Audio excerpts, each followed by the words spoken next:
Beauty will save the world. So said Dostoevsky's character in The Idiot. A seemingly enigmatic sentence without clear rhyme or reason, perhaps even foolish to think that such a seemingly shallow concept can have such an impact, but even more erroneous, and the one that I believe in, is that beauty lets us become human.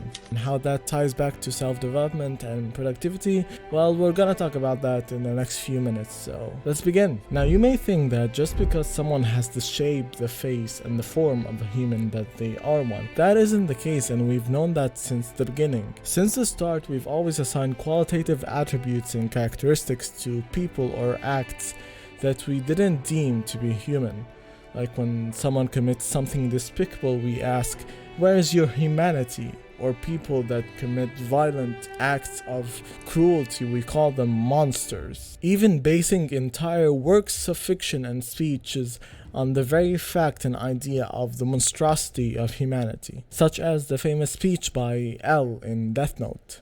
There are many types of monsters in this world. Monsters who will not show themselves and who cause trouble. Monsters who abduct children. Monsters who devour dreams. Monsters who suck blood. And monsters who always tell lies. Lying monsters are a real nuisance. They are much more cunning than other monsters. They pose as humans, even though they have no understanding of the human heart.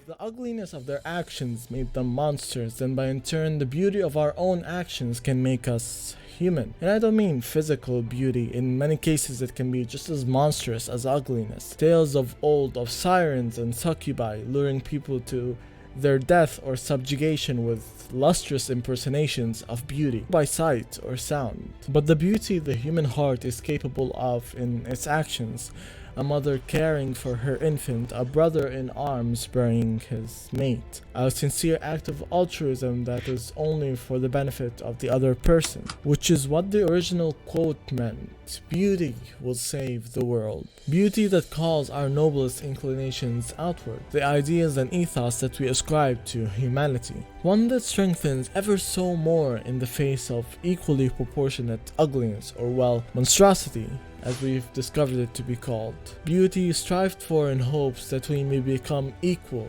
to it, worthy of it, and so that we may be called human. Because beauty is instantly recognizable, a cold, hard physical reality in our existence. You can't discredit, debate, or shun it away, because no matter what you do, it will look you right down in the face. An ideal that will stare down upon you in acknowledgement that indeed you were human with a smile, or it will hold you in contempt for being otherwise, a monster. If purpose is what we live for, then a pursuit of beauty is the fuel in our engine, and so for every engine it's fuel, and so every fuel it's beauty. Some find their beauty in clever, soulful poetry, some in sleekly designed cars or boats. It's how some people like to call a boat or a car beautiful. Some in unfathomably beautiful works of art, or in a flash of scenery taken in a point of time. I want you to think of every goal that you ever set out for yourself that wasn't imposed upon you by a father, a mother, a parent, a teacher, or some other tyrant of beauty. Every time you had that goal, it was part of an ideal, a trait that you found beauty in as part of your ideal self, a beautifully actualized self, or in short, the endpoint of what a human should be for you. Because for every time you feel yourself struck by that beauty, it forces you to realize just how pale of a comparison it becomes when you're put on the other hand of that scale. Beauty is far from shallow. If anything, it's our biggest motivator. Like when you see the newest game graphics and it makes you want to try game development for yourself. An unfathomably beautiful painting and it makes you want to pick up that brush and try just one more time, just so that you can reach something approximating to that beauty.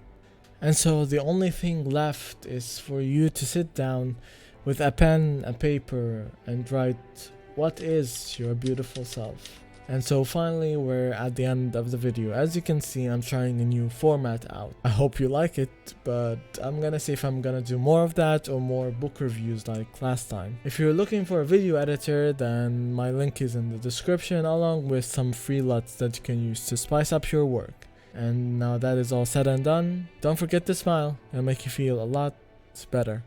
Bye.